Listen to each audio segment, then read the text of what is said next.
All right, so today we're taking a look at the FOXWELL ST101 leak detector test. And what this does is going to help you detect leaks in your evap system, gaskets, headlights, your housings, and things of that nature. So what we're going to do is just a quick demonstration right here in the garage, and then I'll do one demonstration out on the vehicle. So this was sent to me so that I can show it to you. I'm going to do my best to show you as much as possible so that you will have enough information to make a decision if you need this or not. So you get the leak detector test. You also get your power cable, which is going to plug into the backside of the unit and then connect to your battery. You also get a hook that will screw into the top of the unit here, and then you'll be able to hang that from the hood of your vehicle if you're out at the vehicle. They also do give you an air compressor connector. Now you're going to need this because the way this works is it connects to your air compressor, pushes air through the unit and then out the nozzle, which is going to be right here.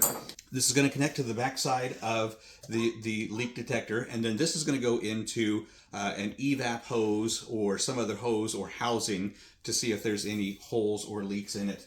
And then finally, they also give you another small hose connector, some plugs for those housings. And then they do also give you a funnel. Now, the smoke that this puts out is actually baby oil. So what we're going to do is open up our fill cap here for baby oil.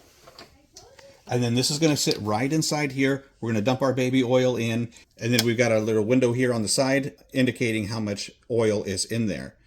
And you can see that I got about a half a tank. It's just about at that max fill. Now that's just going to be store-bought baby oil, and it's going to work just fine. So we're going to go ahead and get this hook, show you how to hook this up real quick, and then do a quick demonstration here in the garage. So this is where your hook is going to be, so you can hook that to your hood. Here on the back side, you can see you got your smoke vent right here, and that's just going to screw in. Next, we're going to put in our air inlet, which is going to be from our air compressor. And then we're also going to give it some power here. This is my boat battery that we're going to be using here in the garage.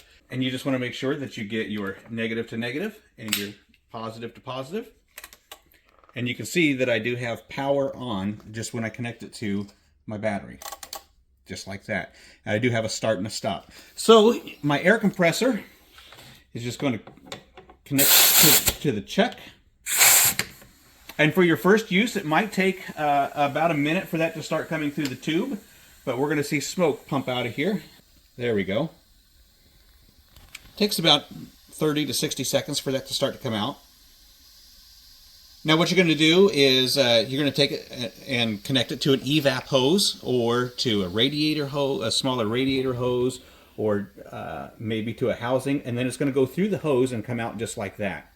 So let's take this out to the vehicle, and I just want to show you one demonstration of what that might look like in your situation. Okay, so we are out here at the vehicle, and the thing about this is that you got to tote your air compressor with you wherever you go. Really not a big deal, but that's what this hose is. Right in front of me is the air compressor hose, and we're waiting for the smoke to come out the nozzle.